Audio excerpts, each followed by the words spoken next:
All right, friends, I promised you we'd come back to you as soon as possible, as soon as we got some new information about this tragic accident over in India, and some new video has emerged that's changed my analysis of this accident in particular. And let me recap for you where I started on this. And basically, there's three camps that everybody is still in about, 48 hours almost after the original accident.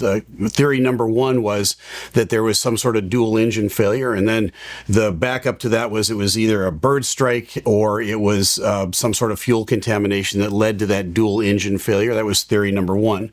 Theory number two was the pilots didn't have the flaps set properly for takeoff. In other words, the flaps were up.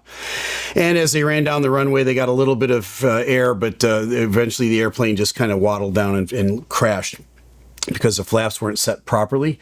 The third theory, and the one that I was leaning to the most, and let me just say leaning to, I wasn't firmly in this camp, but I was leaning towards it, was they had the flaps set properly for takeoff.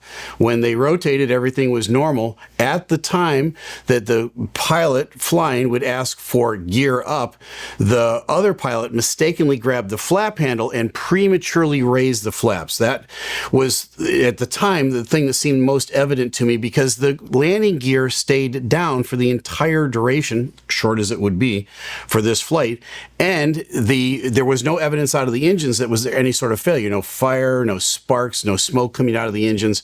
A real head scratcher on that front. And so I thought maybe it was simply they grabbed the wrong handle and prematurely raised the flaps.